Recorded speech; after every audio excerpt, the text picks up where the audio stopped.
it is a great pleasure to welcome back to our show today, the Book Talk segment. Man who was with us just about a year ago because we talked about the previous edition of the book, and the latest is out called the Obits 213, or 2013, I should say, the socialite who killed a Nazi with her bare hands and 143 other fascinating people who died this past year. We're joined by the editor of the book, also obituaries editor for the New York Times, William McDonald today. And William, good to talk to you again. I guess it was about a year ago, if not today, then this week, right? So we talked. Right, it was. This is our second annual edition, so we meet again.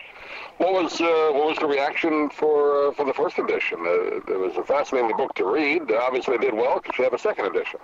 Well, right. We hope to have a third and maybe many more. The reaction was good. We had a lot of positive reaction, both around the country. We have a devoted readership, and I think they support this kind of thing. They read them on the paper every day, and they certainly give us a lot of feedback. And I think we're trying to expand that readership now in book form, so trying to rope in people who may not see the paper every day or the website every day. Yeah, I know we talked last year about this, and it really is fascinating. I mean, obviously, you don't want people to pass away, but it's a fact of life. But it is fascinating to read obituaries, isn't it? It's one of the most popular sections of any newspaper. I think that's right, and I think the Times has been doing it for a number of years in a way that you don't often find in other papers. To be honest, we treat it as real journalism. Part biography, part history, part current events, but we try to present a thorough treatment of someone, warts and all. We do the reporting, the research. We have very gifted writers, so they're well-rounded portraits, and that's what we take great pride in. And so, in fact, we like them so much we put them into a book. We thought readers might enjoy them there. It really is when you read through it. Like you said, it's not just they passed away of a certain illness or whatever in a couple paragraphs. I mean, you really do give almost a full biography, if not a full biography, of the person, what they did. A lot of things people may not have realized they may have done in their life. I think that's what makes it fascinating. That's right. They're as full as we can make them, given the recent constraints of the newspaper. We're not pretending to be the full biography. Those will probably be written in book form. But for the reader, the casual reader, who wants to know what made someone tick and how they came to be, and also how they affected the world. That's really what they're finally relevant to us, because they really did change the world, and we're living in a world that they helped create. So it's interesting to find out how they did that.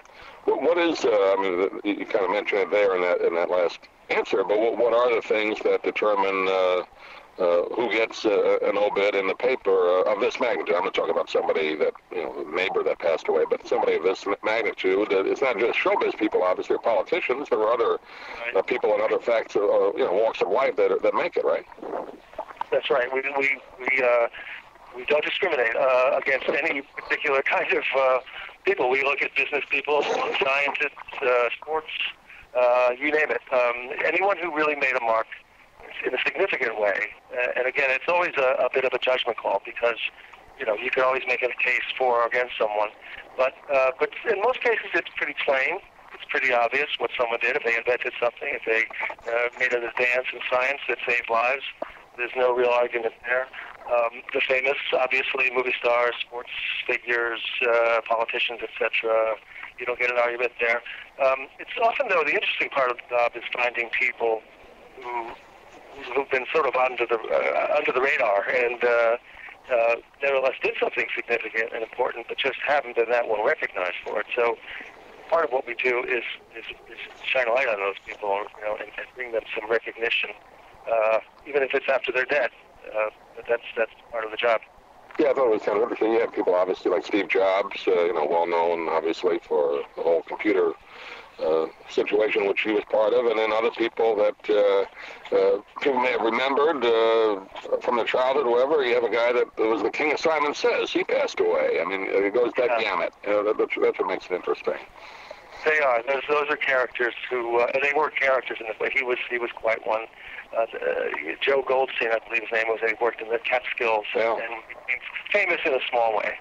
Yeah, I just happened to see that name because I was watching ESPN Classic, and they showed some of the old Battle of Network stars, and he was on that. So I just happened to see that, and I saw his name in your obit. I didn't know that he had passed away. So that he had an interesting life. Yeah, he did. He was quite a character, and got some attention. He was on, he's on television. He would perform at halftime at Madison Square Garden during basketball games. Yeah. Do you have a board meeting or a group of people that meet periodically to kind of go over? Obviously, a lot of them you can pre-write some of it, right? Like they do on television, you pre-write some of the obit for famous people, expecting when they're going to go, right? Right. We do a lot of them in advance, as many as we can. The more the better, because we like to have that full obituary ready now that we have a 24/7 website. There's not much time to lose. So the more we can do in advance, the better off we are. We can then put them up on the web and get them into the paper quickly. We meet every day. I have a staff of editors and reporters. We talk about each day, each morning. We go over the list of candidates.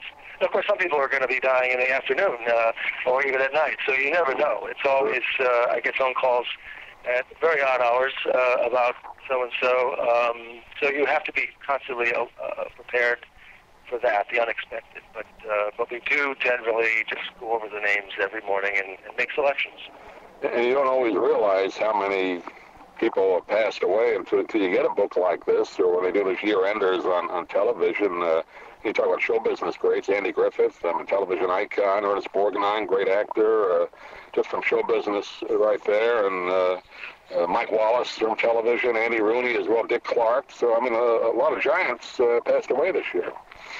Really, every year we see that, and it's sort of stunning in a way. At the end of the year, you realize that when you see them all together and you see the list, you realize what a brain drain it's been, a talent drain that the world has lost some really people that you knew and were part of your life. Yeah, of course, people of younger age. I mean, the sad story, Whitney Houston, she died. Andrew Breitbart, a political commentator, he died in a relatively young age. So, unfortunately, that's part of it. But they were in there as well. Right. One of the Beastie Boys, Adam Yauch, died at a young age. So you get all across the spectrum.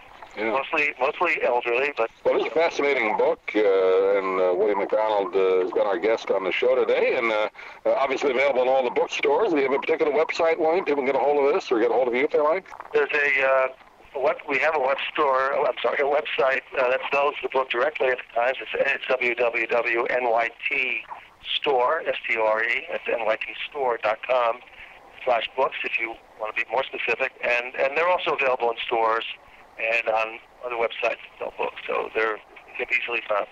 Great. And again, and just for people who are not aware, and I grew up in Long Island, and you were a one-time editor of Newsman Long Island, so good to talk to somebody from Long Island. I was in Huntington, that's right. That's right.